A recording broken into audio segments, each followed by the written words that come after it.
Hello there, my very good friends. On today's wrestling news, I'm going to tell you how the Bloodline just got even bigger. A rumoured Becky Lynch return. What happened when NXT and Dynamite went head-to-head in the ratings. And the truth about Malakai Black has been revealed. I'm Adam Wilborn. You're literally not going to believe that. Honestly, you're not. This is the news. All right, we're going to kick this one off by talking about the Bloodline. Well, not really the Bloodline because he's going to start in NXT, but tangentially, yes. WWE has a new signing on board, and he is indeed a member of the Samoan Wrestling Dynasty. So, therefore, it makes sense that at some point in the future, they may wish to rope this gentleman or pull him into that wider story. As they've done with numerous incoming relatives. Yeah. Solo Sikoa. Yeah, like, all over the shop. But Lance Anoa'i, he will be starting out in NXT. This is according to Fightful, Sean Ross Sapp, Fightful Select. He'd secured his MLW release last year. He'd been working over there, and the world of MLW never stops, as we know. But on Twitter, actually, Muscle Man Malcolm, shout out to him, posted a picture of Lance. He was wearing some NXT gear at the Performance Center. No, not at the Performance Center, with some other Performance Center talent. Sorry, I've misspoken there. Fightful looked into this, and yeah, Lance has signed.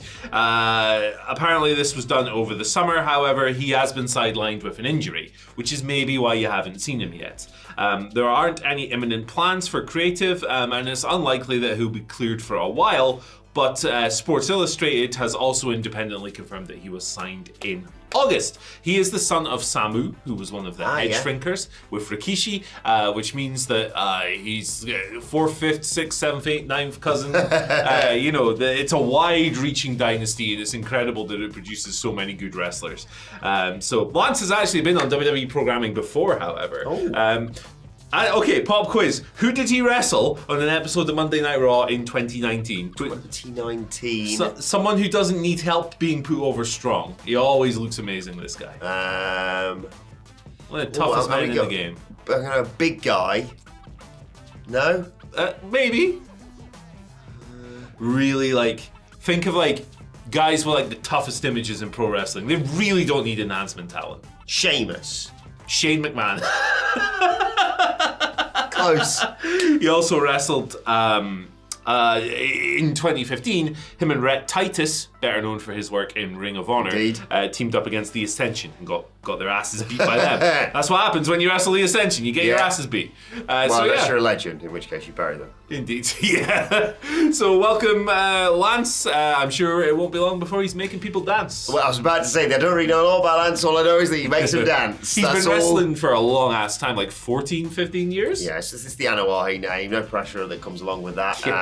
Yeah. Excited to see what he looks like. Excited to see how they utilise him, because like you say, it doesn't feel like anyone needs to be inserted into the Bloodline storyline right now, and I doubt he would be, like you say, in the next year or so, but always nice to have things like that in reserve. We've talked previously about the likes of Hikuleo being added to this storyline, but right now, it feels in a good spot for the 4-on-4 at Survivor Series. Yeah, absolutely. It's WWE's most important storyline, but they don't need to add every Dynasty member who joins the company to it, I guess. Yeah, there's a lot of history of do you need to add more people to this? Are you sure? Yeah. Well, why not? Let's get 12 on 12. Yeah. Sami Uso, of course, tonight on SmackDown. Yeah, absolutely. Let's see what happens there. I'm sure that'll go without any drama.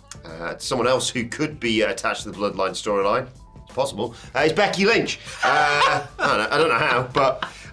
loads of speculation about her constantly, basically. Obviously, she left, and then people were like, oh my God, she's going to jump to AEW. Oh my God, why isn't she re-signed with WWE? Oh my God, what's going on? Maybe she just wants to take a little bit of a break. But she's a mum. In all likelihood, I think many people anticipated she was going to return to WWE, and that could be happening sooner rather than later, according to WrestleVotes. WWE has been in talks with athletic apparel retailers. That's like sports clothing to laymen like you and I. Yeah. And Becky Lynch's name has come up in those talks, which makes sense. She's one of the biggest stars WWE has. So it could be a reason, not a reason for her to come back, but a part of her coming back is her getting a new line in, I don't know, vests or something. Yeah. But, I think, what are we in now? Mid-November, early November?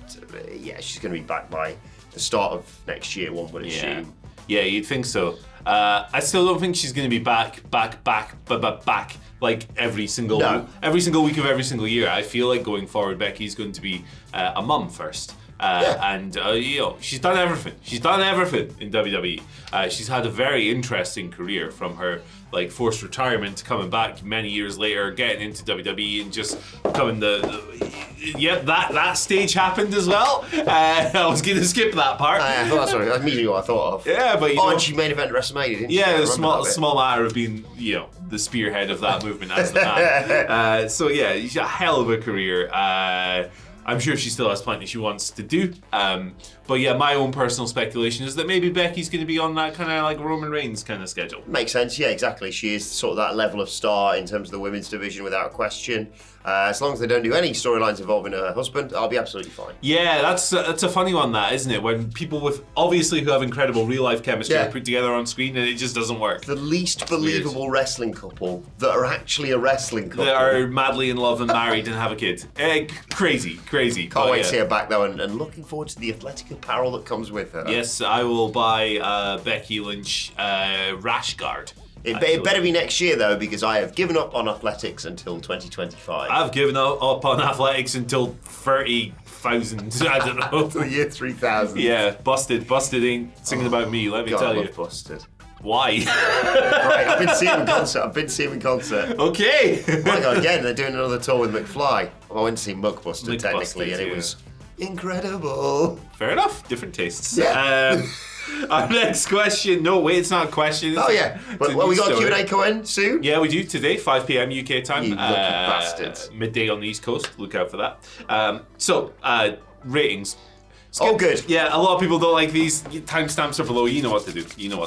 NXT whipped Dynamite's ass in its own time slot, which I saw coming. Michael Hamflett did not see coming. Neither did I, to be fair. You said on our podcast, I said I think they're both going to be down because of the events of Tuesday. Let's be honest. And they both were. But I thought NXT was going to take a far larger hit, and I thought it being Dynamite's night, a bit like when AEW came to NXT's night, there was only going to be one winner. I was wrong, but I don't owe you a pasty. No, Michael Hamflett does. Looking forward to that. He took a day off today as well. Oh, he's ducked out. What a bloody catch, ain't you? Yeah, if you are watching this, call Michael Hamflett a loser dodger guy. Send him a pasty gift. Yeah, send him a pastry on Twitter. But yeah, NXT did 619,000 for Rey Mysterio. For a 0.17 in the demo, which is the second lowest since moving to the CW, but they've only been there like 5 weeks. Dynamite, meanwhile, did pretty craptacular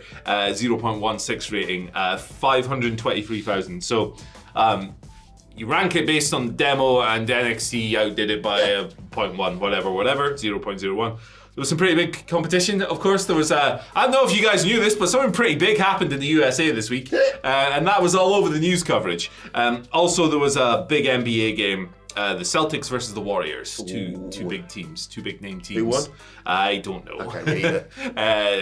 I'm way Unless out. it's my beloved Milwaukee Bucks, couldn't care less. There you go. How did they do the weekend? I don't know. I've not paid it. I just met some people on holiday a few years ago who gave me a Milwaukee Bucks cap, so now I support them. There you go. Why not? So there you go.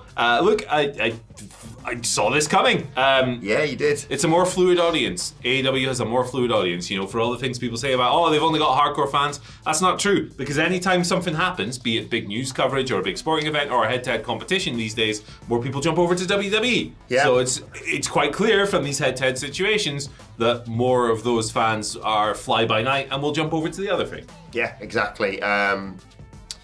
Interesting that, previously on these sort of Wednesday Night Wars, WWE used to be like, that's why John Cena's wrestling The Undertaker, or, no, they didn't wrestle each other, but they both turned up along with Cody and a few others on that big head-to-head that they did. A lot less effort put into. I know they did the big Philly show with like legends appearing on it, but less effort than they've previously done. Sure. I don't think either company is as bothered by the Wednesday Night Wars anymore. I don't think so. It is what it is, isn't it? Yeah, I do think that the ECW stuff was a move to beat. Oh, it was an effort, unquestionably. Yeah, it's not the same as putting The Undertaker on the show, for sure. So, it's definitely eased off a fair bit. And, AEW, they've secured their financial future with that new TV deal, so they're good. WWE is richer than God, so they're good. Oh, and this just in. You can like both shows, apparently. Oh my, whoa. Actually, I've only got a quota. I've got a quota of half a wrestling show I can watch. Okay, yeah, you only watch the first half of SmackDown and then everything else Yeah, you this just is turn it. off. Everything else sucks. I'm a first hour guy. What's going to happen with the Bloodline? Oh, well, I guess I've missed that. Yeah, screw you, second hour guys. Get lost. Right, let's talk Malakai Black, Andy. Everyone is Very over serious. the past 24 hours. He Very serious. retired from wrestling or something on AEW Dynamite. He was a weird finish, that Adam Cole match, where he just went, "Finish me off, Adam." And then everyone went, "What's going on? Is he leaving? Is he retiring? Why is..." And he doesn't really regularly get a pin, let's be perfectly honest, on AEW television. Yeah. Justin Wang was there saying, I was chatting with him recently, and yeah, he's not going anywhere, he's not retiring, no idea. But I have an exclusive. Brody King on the inner circle with us. He's not in the inner circle, he's in the House of Black, but he's got the inside track to these sorts of things, Andy. And Brody King has dropped some truth bombs on social media. Buckle up. Brody says, "I'm going to miss my brother Malakai. I heard after last night's match, Malakai Black is leaving wrestling forever and starting a travelling cat circus." Oh boy. I knew it was his true calling when he showed me a video of his cats reenacting a move for move, Ospreay versus Ricochet match. So, Boy. You heard it here first, gents. There you go. Malakai Black travelling cat circus coming to a town near you very soon. Good to get the truth out there after all the rumours. Nice this that, week. isn't it? Yeah, absolutely. You got to correct these things, haven't Yeah. you? Who knew about the cat circus all along? Man, I never knew Malakai was that into cats either. Yeah. Or the circus. Good for him. On a serious note, a lot of people are very comfortable just making stuff up about this man. Yeah. Right? A lot of people make a lot of very silly assumptions about this dude, his motivations, his future. Oh, he won't take a pin, blah, blah, blah, blah, blah. He's doing this, he's doing that. Look, what happened this week, I think is one of the most silly overreactions I've seen in a while. The guy, look, Malakai Black's a dramatic guy. He right? is. He loves that big kind of melodramatic style. He wraps it up in a different kind of bow, more of a spooky goth, like stuff that I'm into, kind of bow. But he is still a very dramatic guy. That's why he did the finish, because he's a dramatic dude. He wanted it to resonate like a story beat. Whether or not it actually resonated, you can decide. But because we're so terminally online, and we have to look into every single thing with a microscope and analyze every single tissue of it, And act like we know everything. and act like we know everything because it's the internet, people are like, "Oh, he must be retiring." Crazy week. I'm a day one House of Black guy. I will be a day 999 million House of Black guy. Leave him alone. Stop being weird. Yeah, okay, sometimes things happen and everything is open to criticism. Every single thing. But please just stop making assumptions about this guy's life, and good luck with the cat circus. Indeed, yeah, I'm excited to see it. I don't think I've ever seen a cat circus. Been to a cat cafe here in Newcastle. Yeah, But I've me never too. been to a cat circus. Yeah, it's one of those, I think a lot of people, it's understandable that some people would try and look for reasons or justifications for him to return to WWE because of his history with Triple H, of course. But we don't know, let's be honest. And we're only going to know when he tells us. So... what's the point in speculating? Whether if he does go to WWE and you go, "Aha, told you." Well, it was a toss-up. It's either that or he stays. He ain't retiring. Come on. Yeah, I know he's had bad injury problems, but he's 39 years. He's in great shape. He's 39. He can still go. He clearly loves business. Business. He loves it. He loves it. And look, cat circuses are no joke. That will take a lot of his time. Yeah. But hey, listen, him and Brody King share a house, so there you go. With Buddy Matthews and Julia Hart. Pictures Brody King weirdly, despite his also being really good at being like, "Come on, Mr. Mittens, it's time for your food," or Well, he's whatever. a family man, isn't he? Yeah. Yeah, he's got a kid and stuff, so fair play. And if Fair they play. step out of line, they'll Just bark. Yeah, they'll- I'm gonna start doing that to people who piss me off. I don't quite have the same get delivery. like a call. "Hello, is Mr. Mully there?" Wrong number. I can't do a cannonball either, but it would probably hurt. We could, if we put some effort into it, you and I could nail it by 2025, I reckon. I'm not gonna try. I'll break my neck. So he's just going to try and learn to do a cartwheel again, he said yesterday on a podcast. Oh, So wow. That's all. We got a New Year's resolution. Me and you'll do a cannonball and in each corner, and Sid should do a cartwheel. Sounds like a YouTube short in the making to me, baby. Indeed. All right, we're done. Check this. Bye. We'll be back later. See you. Bye.